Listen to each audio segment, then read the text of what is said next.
Hello friends, કેમ છો બધા? આજે આપણે બનાવશું ચેવડો. એકદમ સરળતાથી 10 મિનિટમાં બની જાય ને એવી રીતે ચેવડો બનાવશું. ગમે તેટલો ચેવડો બનાવીએ ને કંઈ વાર નહીં લાગે, બહુ ઝડપથી બની જાય ને એવી ટ્રીક આજ તમને આપશું એક.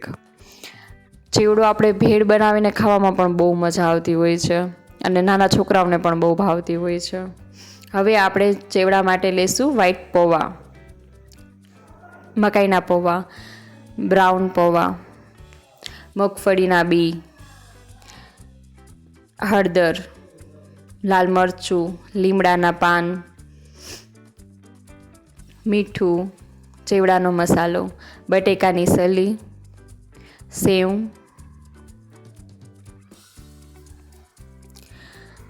હવે આપણે એક તપેલું લઈ એમાં તેલ નાખી અને લીમડો ને હળદર નાખીને મમરાને શેકી લઈશું.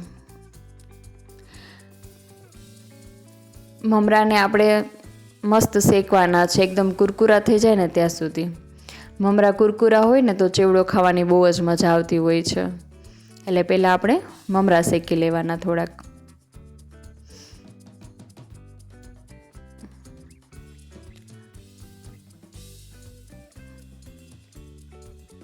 મમરામાં હળદર ભળી જાય એવી રીતે આપણે હલાવશું. એમાં પછી મીઠું એડ કરી અને સરખા હલાવશું.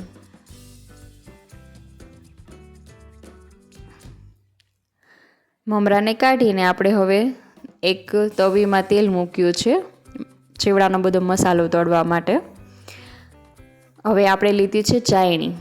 ચાયણીમાં આપણે જેટલી પણ વસ્તુ છે ને એ બસ એક વખત બધી નાખી અને તળાઈ જશે. બસ 5 જ મિનિટમાં બધું તળાઈ જશે. જો આ મેં ઝીણી ભૂંગળી લીધી છે ચેવડામાં નાખવા માટે. જો કેટલી સરળતાથી એક જ વખતમાં તળાઈ ગઈ. બસ આવી જ રીતે આપણે બધી વસ્તુ તળી લેશું ઝડપથી. બધી એક વખત ઓલી ઝારામાં આપણે થોડી થોડી વસ્તુ નાખીએ અને પછી વસ્તુ તેલમાં છૂટી પડી જાય, પાછી ભેગી કરીએ, એ રીતે બધી વસ્તુ બળી જતી હોય છે. અને આમાં આપણે એક જ વખતમાં બધી વસ્તુ હારે તળાઈ જશે, જેટલી પણ આપણે નાખવી હશે ને એટલી. અને બહુ સરસ રીતે તળાઈ જશે. તેલ પણ ખરાબ નહીં થાય, બધી વસ્તુ બળશે નહીં, નીકળશે નહીં કાંઈ.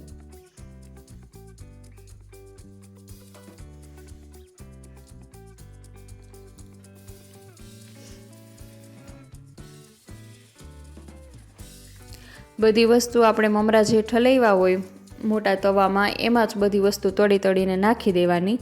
એટલે એમાં જ આપણે હારે મિક્સ થઈ જાય. વાસણ પણ વધારે બગાડવાના નહીં. છે ને મસ્ત ટ્રીક આ. બહુ સહેલાઈથી બધું તળાઈ જશે ને મિક્સ થઈ જશે. બહુ ઝડપથી થોડી જ વારમાં ચેવડો તૈયાર થઈ જશે.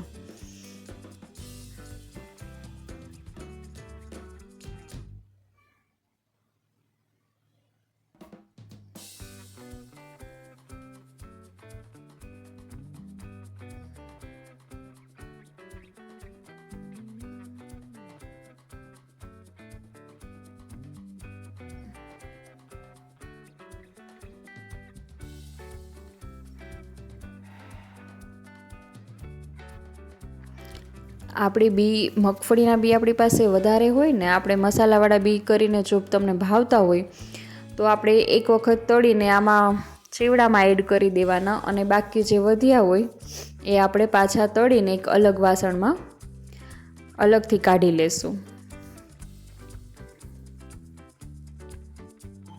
એટલે ચેવડાની સાથે સાથે આપણા મસાલાવાળા બીની પણ રેસીપી તૈયાર થઈ જશે.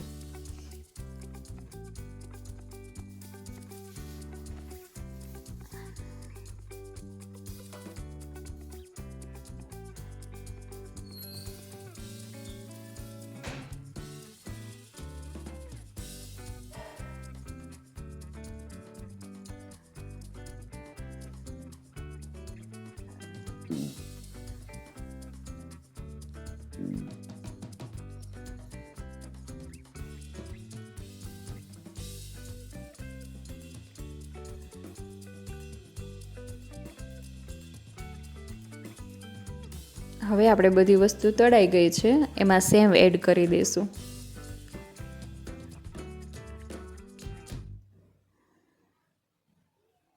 હવે એમાં મીઠું નાખશું.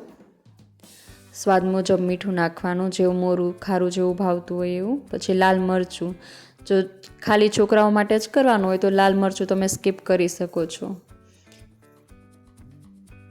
હવે આ ચેવડાનો મસાલો, ચેવડાનો મસાલો એ તમને ટેસ્ટ પ્રમાણે નાખવાનો.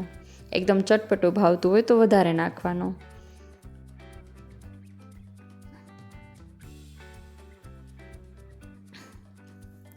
બધું એડ કરીને હવે આપણે ચેવડો એક સરખો ભેળવી લઈશું. જોયું ને, તૈયાર થઈ ગયો આપણો ચેવડો. હવે ડીશ ભરીને છોકરાઓ ખાવા માટે રેડી છે. અને જે આપણે બી તળ્યા હતા એમાં હવે આપણે મસાલા એડ કરી દઈશું. લાલ મરચું, મીઠું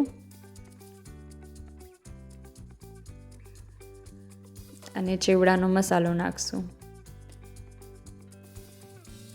એ બધું બરાબર મિક્સ કરી દઈશું. તૈયાર છે આપણા મસાલાવાળા બી. આ પણ ખાવામાં બહુ મસ્ત લાગે છે.